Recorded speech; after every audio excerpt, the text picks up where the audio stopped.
Tolingi makambo ya élection dans un premier temps 10 ans vous allez belé à 8 ans muta kozala la capacité ya kopesa essentiel à yemoko 4 ans muke 5 ans et kozala muke wana kosenga biso to sala ba élection 8 ans et message yo et ko s'adresser d'abord et avant tout dans les nouvelles autorités ba oti kozala investir na mboka baza na courage ya kondima ba parti politique na bango akondi ba parti politique na bango ezala dissous au sein de 3 grands ensembles.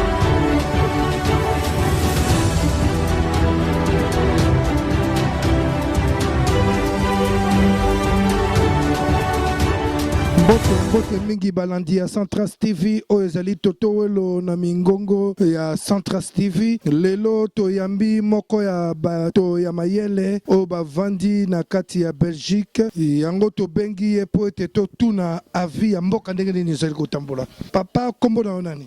Merci mingi lokolo ya minga na Centras TV. Nga komona ngai Emmanuel Olela avai na Belgique depuis un bout de temps nalanda makambo ndenge liga na mboka na otolanda pe changement ndenge salemi yango na répondre positivement na appel na o pona kopesa point de vue nanga par rapport na makambo ndenge ezoleka na mboka. Papa Emmanuel Olela mboka na biso uti kozala na ba problème ebele normalement ancien président alingaki ko brûler 3e mandat et simbité yango to uti komona moko ya ba élite ya Europe azu poste wana oko proposer nini na ndeko na biso o azu poste ya munene ya président et là on a proposé ba autorité à Sika o bazu pouvoir d'une manière pacifique ba lukana no eloka liboso ya ko sala ya ko stabiliser scène politique ya mboka na biso parce que on a l'impression que la politique prend en otage ba secteur nyoso tout ya vie économie, sociale, armée, tout. C'est la politique qui prend en otage scène politique en secteur surtout la vie sociale en Boka-Nabiso. Voilà pourquoi moi je souhaite que tout Luka, tout stabiliser dans nos scènes politiques comme condition sine qua non na départ à malam pour Boka-Nabiso. Comment tu peux stabiliser scène politique? Il y a des stratégies. Quelle stratégie oh yozali nango ko pesa ndeko na biso o azu poste ya Sika na présidence? Natali histoire en Boka-Nabiso ndenge et banda toujours indépendance, d'abord colonisation et indépendance, tindenge to commis les lots au bayoko sala transfert pacifique à pouvoir, namoni que politique eza malamute, yango nazo proposer élite intellectuelle congolaise ba sangana ba proposer la plus grande réforme politique pour Namboka na biso. Personnellement nako souhaiter to appliquer théorie on a concevoir il y a tripolarisation et il y a scène politique en Mboka na biso to diviser classe politique en Mboka na biso na 3 familles politiques idéologiques voilà wana peut-être et qu'on permettre biso to tia kimia na eloko etali politique car na to loba politique ezwaka en otage ba secteur nyo surtout ya vie en Mboka na biso 3 familles politiques idéologiques, il y a une tripolarisation, c'est-à-dire la division de la classe politique congolaise en 3 familles idéologiques. Voilà, nako kokakotala na papier on a commis pour na proposer ba famille yango misato au lieu de zalaka na ba centaines ba milliers ya partis politiques to kabola ba parti politique na ba parti politique to dans mboka na famille misato. Voilà, au lieu de ça, na ba SID, ba PPRD, ba UDPS, ensemble pour le changement, ba parti politique qui est belé et ba parti politique wana et belé wana muto ezo cha conflit na mboka na biso. Mingi za ba parti politique ya ba famille, ceux qui papa kufi, moi ni fazwa wana ezo ko arranger makambo na mboka te. Ba socialiste nyoso tout va se retrouver au sein une seule famille politique, ya ba socialiste. On va tendance parce que tu as 10 000 partis politiques et ça une idéologie moko ba bengi socialisme boza soki 300 juste ezaka pour na ko luka ndenge ya ko vivre mais ce n'est pas pour aider les pays à avancer et belé la parti politique wana ezaka ko cha trouble na mboka ezaka même tribalisme division entre ba congolais occidentalisme, clientélisme politique, tous les mots tout le monde a la scène politique et où tu as une belle parti politique. Tout ça qui est parti unique, les partis uniques à partir il y a beaucoup de MPR et mais là bah parti politique est surtout parti politique est MPR, ça a pris le dessus sur tous les autres partis. Bilma Boyebi que lorsqu'un militaire prend le pouvoir à saliper parti politique pas avec intention à côté Ngombango. Normalement, l'armée est à politique. L'armée ne doit pas faire la politique. Mais ce qu'on dit, soda, ça les partis politiques. Ils n'ont pas Oumela. Ils n'ont jamais pas pouvoir en calme. Tout le monde a une époque à Mobutu. Kabila, papa, Kabila, Laurent Désiré Kabila, Koufi, Joseph a eu pouvoir. À ça, il peut perdre. Avec toute la suite, Binomoko Boyebi. Soda, a eu pouvoir. Ils ont gâté pour attirer pouvoir en Bango, pour attirer pouvoir en Malam. À côté, on a Kimiate. Même si, la loi en Bok et lobby, l'armée est apolitique. L'armée ne doit pas se mêler dans ma capitale politique. Mais ce qui est à Soda, comme Mokonzi, à Sali parti, Bobo Sana, l'Okitali calme Namboka. Yango, pour Ala Kisake, Azad démocrate, aligné multipartisme, à cause de la parti politique, et belé, yémou dans un Mongo. Pour battre belé, nous sommes tous en la parti politique. Mais en réalité, ça a parti dans Yémoko Wana. Mais pour nous, la démocrate, aligné multipartisme, il y a encore la parti politique est belé. Mobutu va s'engager multipartisme. Tout le monde est belé à la parti politique. Oh, il y a ça. Kabila va s'engager démocratie. Nakati il y a AMP, Alliance pour la majorité présidentielle. Bah parti qui 400. Avec ça la MP, majorité présidentielle. Bah parti qui 550. Les lots na FCC, plus de 600 partis. Comment bien on lobby dans la famille politique mais comment ça la parti politique est belé boy. Ce n'est pas comme ça que Basala Kanamboka oh elingi kimia lokola Bamboka to vandi. Na les États-Unis d'Amérique, au Comore par exemple, on a deux familles politiques idéologiques, les républicains et les démocrates. Hein? Ah ouais, au Comore on a parti politique est belé. Les socialistes, les libéraux, les CDH, c'est-à-dire les défendre l'être humain. Hein?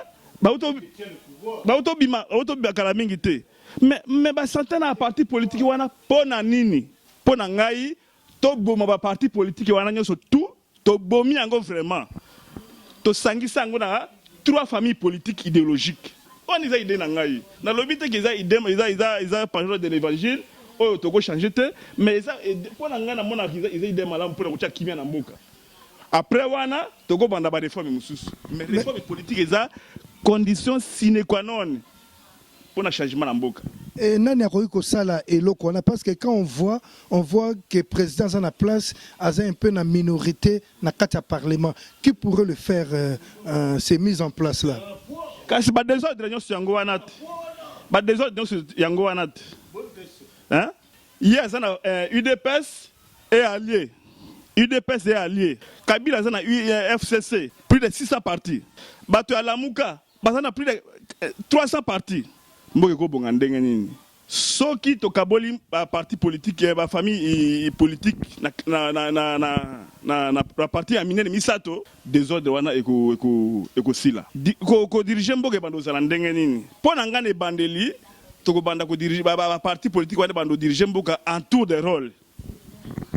Ba diriger mboka pendant 8 ans sans élection, hein? Ma famille mususu o elandi ba ko diriger mboka pendant 8 ans sans élection. Il faut une troisième parti politique. Pour ne concevoir un statut à la place, il balé le coup aux États-Unis, la République et les démocrates. Parce que ceux qui ont un parti politique moko, et que c'est la partie unique. Surtout quand on a mis balé, c'est-à-dire à tout moment, les plus forts vont l'apporter ceux qui sont en conflit. Il y a mis statut à cause de la wana pour un conflit entre les partis balé. Il y a une idée na likanise na une séparation à pouvoir. Na concept na batu babulaki conception ya séparation à pouvoir on a que si tu as un parti moko tu as un pouvoir moko pouvoir exécutif et qu'on finit par avaler tout le monde. Ce que tu as dans la famille mi baladi neni pouvoir mi balé, c'est-à-dire pouvoir exécutif na législatif toujours babado soana et les plus forts vont l'apporter to comme la dictature. Ba ko concevoir idée à troisième pouvoir législatif wana musa nango ezaka nini soki ba pouvoir mibale baza ko swana ye aza wana pona kokabula omoni idée hein idée omoni idée ya division ya pouvoir hein habito diviser pouvoir des amisato ezala moko te et mibale te bando swana misato neza malamu à un certain moment komona pouvoir législatif na pouvoir exécutif baza ko swana c'est la présidence qui va trancher. Entre la présidence et le parlement, c'est le pouvoir judiciaire qui va trancher. Entre le pouvoir judiciaire et la présidence, c'est le parlement. Il y a pour na kanisa ko tripolariser, c'est-à-dire ko diviser classe politique en mboka na biso na 3 familles idéologiques, 3 familles politiques idéologiques. Ozomona. Et surtout ozosenga banani oyoyo bakoki ko aider yo pour stratégie wana kende liboso. Parce que quand on voit oui parce que ça oyo formule yo zui. O lemsu batu bazanango mais ba mettre ngo en l'évidence té. Et message yo et que s'adresser d'abord et avant tout dans les nouvelles autorités, bah aussi que ça investir dans Mboka. Bah ça a courage. Ya kondi ma parti politique na bango, ya kondi ba parti politique na bango, ça a dissous au sein de 3 grands ensembles on a lobby. Yo lobby tu aux défendre la démocratie. Bon ça qui 300. Biloto on a démocrate, on a démocrate. Mais pourquoi ça la parti politique mon côté? Pour ngai je préfère que l'élite intellectuelle congolaise va vendre ensemble, va réfléchir ensemble, va proposer à l'autorité actuelle, à nouvelles autorités, va proposer une réforme. C'est la plus grande réforme qu'il faut et ça là. Pour Kimie Banda. C'est la condition sine qua non pour la Kimie Namboka Nabiso. Parce que nous avons l'économie actuelle, Mboka est la calmeté. Ce qui n'a pas senga yo parce que ce sont les dominants aux yebisa les minoritaires parce que quand on voit là dans la poste tout le monde que président est minoritaire et l'autre parti FCC basa les plus dominants aux ako s'adresser na banane et voilà ma question. Dans lobby pour nangai je m'adresse d'abord et avant tout na autorité à Sika. Tshisekedi Félix Tshisekedi ils sont minoritaires. Félix Tshisekedi ouais les pour na parlementaire pour na parlement wana et outil na parti politique et belé wana mais ce n'est pas le schéma que moi je propose schéma ngo wana muteko bloqué il y a parti politique et belé plus de 400 ou 600 partis politiques donc ce cas ça sens et humilité ça c'est akondima kimeza na mboka andima na parti politique na ezala dissous na un des grands ensembles ba parti politique wana yé mutakozwa initiative abengisi ba intellectuel abengisi élite intellectuelle ba sangana ba proposer na ba détail nyoso tout ba fonctionnement ya tripolarisation ana bango ne ba go proposer mais ba vendre ba sangana ba solula ozomona parce que idée wana ko uté pas mutu moko te ngana za go proposer hein mais eza idée moko magique te parce que za bankambo to mona ka déjà na bamboka mususu ozomona. Mais les Congolais ne peuvent vendre, installer l'Okowana en suivant les réalités en Mboka Nabiso, en suivant l'histoire en Mboka parce que Mboka Nabiso a une histoire, ils en ont passé. Système wana zoye bisayo, mutekocha kimia. Donc on n'a jamais que mututel a sali parti, ce qui a eu pouvoir tenga na ko se retrouver te. Ozomona. Parce que à ta présidence ya Mboka ekozala d'une manière tournante. C'est-à-dire que les lots bateaux va diriger, l'OI bateau kuna va deuxième famille va diriger, troisième famille va diriger. 8 ans, après, botikeli bateau mususu wa bandaki, bandiriser. Chaque parti politique, c'est-à-dire chaque famille idéologique est dirigée Mboka pendant en 2 reprises. C'est-à-dire 8 ans na yo, aux élites baninga va diriger 8 ans. Aux zongeli sous 8 ans, vous voyez aux zongeli sous 8 ans. Mbalamogo mi balé dans chaque famille politique et comment une scène de 48 ans si je ne me trompe pas aux hommes oui 44 ans. Mais pourquoi quand ils ont 8 ans au lieu de 5 ans parce que quand tu passes dans tous les pays le mandat se détient à 5 ans. Le cas de lobby que tolingi makambo ya élection dans un premier temps 10 ans ils allaient belé. À 8 ans, nous avons la capacité, il y a essentiel à Yemoko. Aux hommes, 4 ans, 5 ans, et vous allez mouquer, on a besoin de ça l'élection. 8 ans. Aux hommes, ils ont quinquennat, ils ont septennat, mais il y a 8 ans. Au sein de la 4 parti politique, il y a la primaire et le pose à la candidat dans l'élection présidentielle.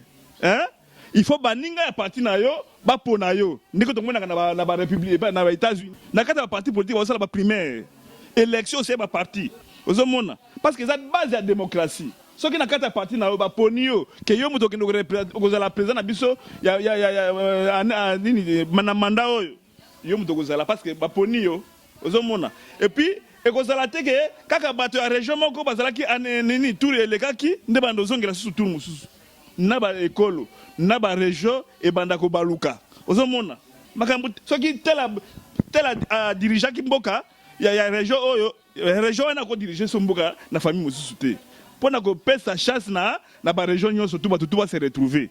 Vraiment naza kosenga bino batu bomesa na kolanda Toto Welo na mongongo ya Centras TV oyo makanisi eza makanisi ya pamba te eza makanisi ya batu ya mayele vraiment bino ba politicien o boza kolandanga à chaque temps na sengi bino boyoka ndeko nanga olela message amemeli bino papa olelo lobi lisusu nini ba famille politique idéologique yango ngana tangi famille ya liboso baza ba humaniste et égalitariste.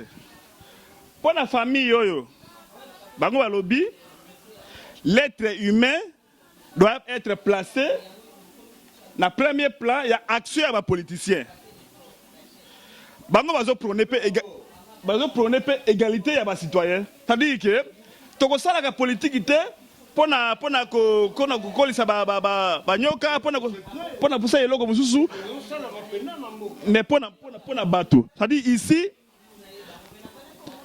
l'accent est mis sur l'importance qu'on accorde à l'être humain. Pas une égalité entre bato angopé. Ozomona.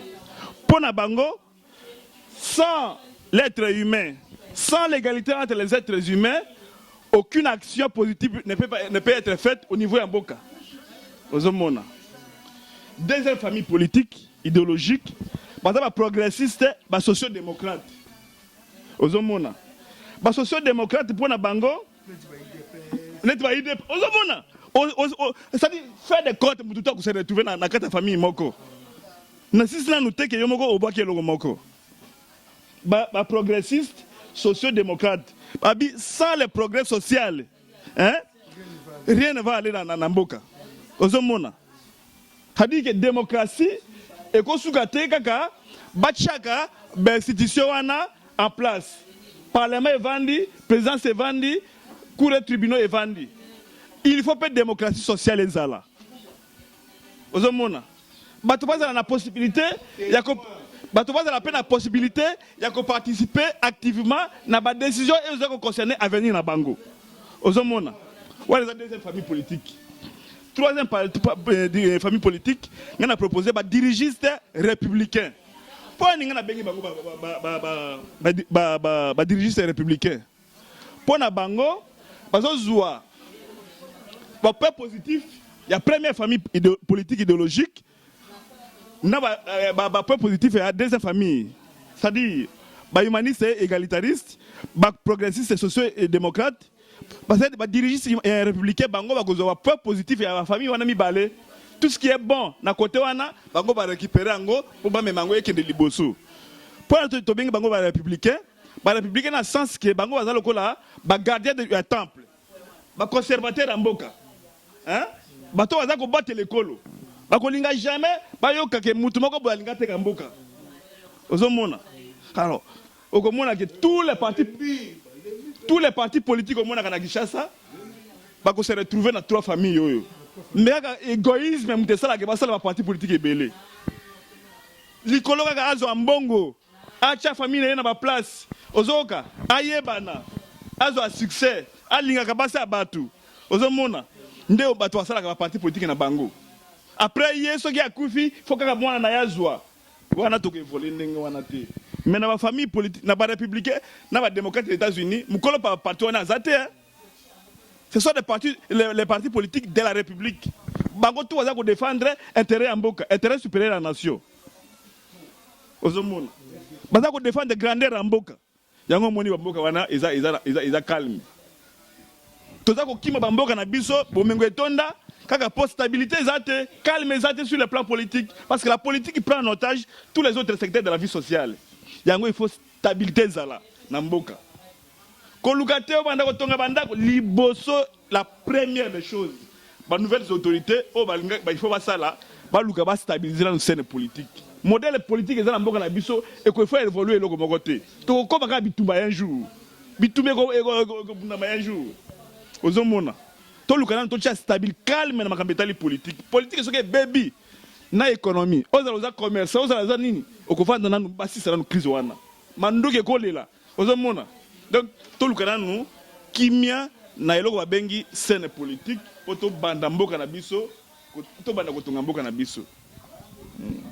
Vraiment bandeko na ngai toyambi ndeko lela awawa asengi bino ba dirigeant ya mboka o bozali na mboka Congo o bozali kolanda biso asengi kaka mboka ezala au moins na 3 familles politiques.